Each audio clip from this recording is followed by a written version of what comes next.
Well, hey, y'all. What an interesting week and couple of weeks it's going to be for us as we are trying to figure out this e-learning thing. And so one of the tools that I felt was going to be best for us is going to be utilizing YouTube. So I'm going to be uploading every day a video, and it's going to be in the Google Drive folder that you found this one. So each day it's labeled day 1, day 2, day 3, all the way to 10. You watch a video, you'll take a quick quiz, and then that'll be all we'll be doing for Bible. So as far as lectures concerned, because we typically take notes, we will still take notes, but I'm only going to make these videos to be about 15 minutes, no more than 20, as we just go through a couple of slides. So just remember, one, as we go through the slides, it's your responsibility to make sure that you're taking notes and adding these to your current notes that we've been discussing. Okay, so make sure you're writing these down. And then when you're finished, go back into the day 1 folder or day 2, whatever day you're on, and click quiz and go ahead and take that quiz. Now you can use your notes for that. But if you don't write the notes down, you're not going to be able to you have them on that quiz because it's going to lock you out from seeing them. So have your notes so that you can take the quiz. So what we're going to do today is I'm going to throw back up here where we last left off when we were discussing. Remember, we were on King Solomon and King David. So what I want us to look at right now is let's take a look at David. Now I think you guys have already written this, and that's fine if you have, and if you haven't, here you go. Actually, we've done that one a long time ago. So here we go. Just to recap a little bit, David is king. Saul, he's been on the run from Saul. Saul ends up going to battle. Saul dies. Philistines take him out. And now David becomes the rightful king of Israel. In David's life, you remember God made him a promise that he would build him a house, that he was going to be of royal authority for his house and his family forever. And this was a promise that would later be fulfilled in Luke chapter 1 when we look at verses 32 through 33. And you can find David right there in the lineage and the genealogy of Jesus, just as scriptures tell us right here. Now, David had a lot of stuff going on in his kingship. Remember, he was fighting battle after battle after battle after battle. So he was a busy man just trying to get victory and pushing out enemies from Israel. So his time was so busy.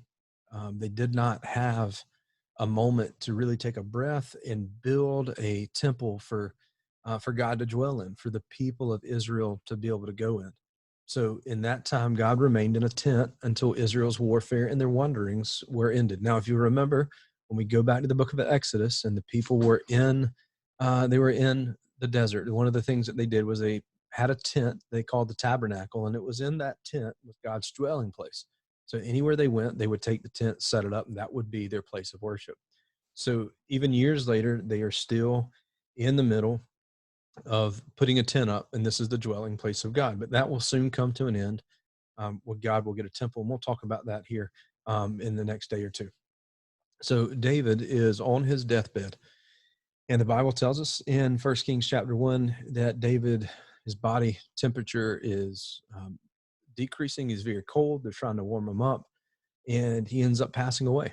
And in the process of passing away, there's always this tension of who's going to be the new king, who's going to be the next king of Israel. And there was a little bit of an argument and a little bit of a fight that happened in 1 Kings chapter 1. You can read about that. We're not going to get in depth with that. But what happens is Solomon ends up becoming the king. So he's the 10th son of David, and it's going to be him who's going to end up building this permanent dwelling place for God. So a little bit about Solomon, where David, his whole kingship was military victories and spiritual renewal. So when we look at what are the highlights of David's kingship, it always comes back to the military victories of the wars that he won, especially against the Philistines, and the spiritual renewal. You got to remember that Israel had been on the spiral. Let me going back to the book of Judges. They went on the spiral of the sin cycle. Remember, they would rebel against God, and then once they rebelled, there would be some type of retribution. There would be a penalty for what they had done. And once they realized that they had messed up and sinned, then they would seek repentance. God would forgive them, and they would move to the next part of the cycle, which was restoration. And as long as they were in restoration and doing the things that God had asked them to do, Israel was doing well. But their hearts were idol making factories. They continued to worship idolatry. They've continued to go after false gods, and Israel would go downhill. It would just quickly. There's a spiritual decay that was taking place. Now, under David's leadership, was to bring back the spiritual renewal, to push out idolatry, bring the things of God back into the country, so that people would see God as the God of Abraham, Isaac, and Jacob, and would worship Him and worship Him alone.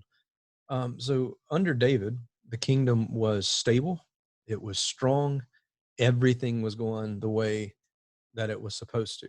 So when Solomon steps in, everybody's hoping that Solomon would follow the same steps that his father David did.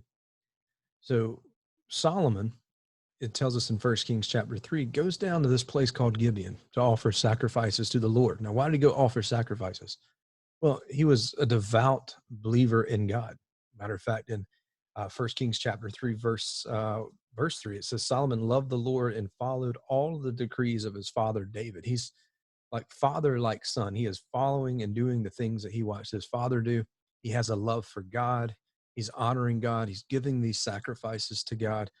He's the right king. Now we got to remember, we said that Israel wasn't supposed to have a king, but the people wanted one so bad that God just finally said, okay, you can have one, but I'm against it.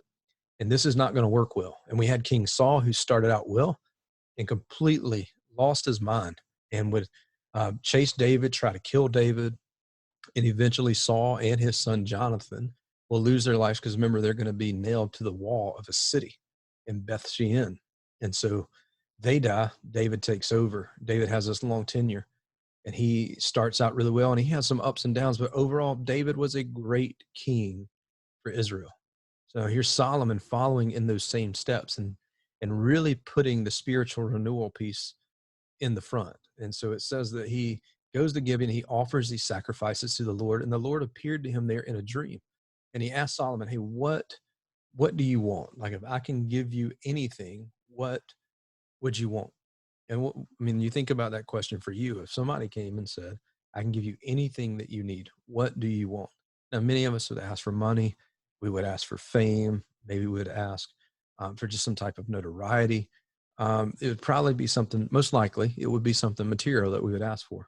But I want you to watch what Solomon's response was here in 1 Kings chapter 3.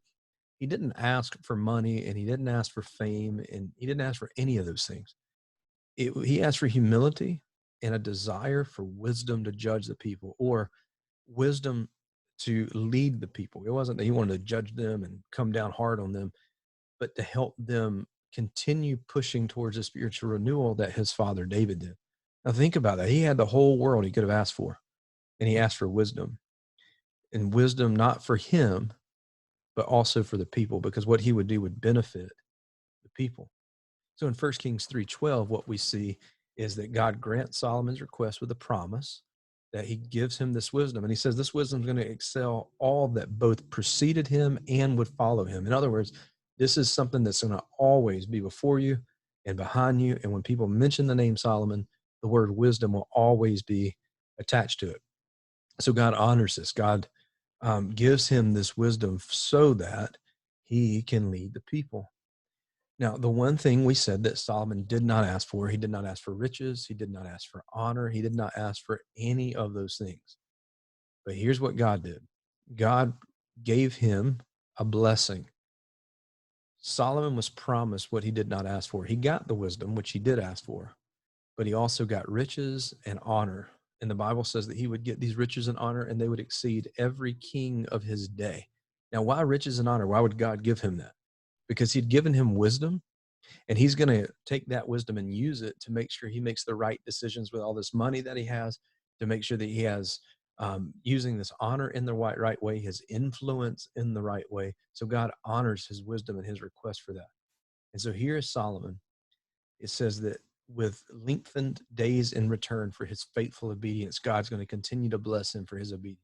Isn't this the same thing that we've seen in the cycle of sin? That God says, if you do the things you're supposed to do, then there's going to be these lengthened days in return for your faithful obedience of making me your God, me your Lord. And so here's Solomon leading the people and leading the charge on that, so that Israel will continue to push forward in the same steps that they were under his father David. So Solomon plays this major part in Scripture as Israel's third king, and he is off to a really, really, really good start. But here tomorrow, what we're going to discuss in our next lecture is that Solomon starts out really good, but he's going to be faced with his first major task, and that is the task of building this dwelling place and tabernacle and temple of God. And what does that look like? And what does the Bible say? Because it was not just a small, quick construction. It took years. So we'll talk about that tomorrow. So now what you have to do is, once the video is over, you're going to click the link in your folder that says quiz. You're going to take that quiz and hit submit. And then you can come back here tomorrow and you can do day 2. So we'll see everybody back here tomorrow.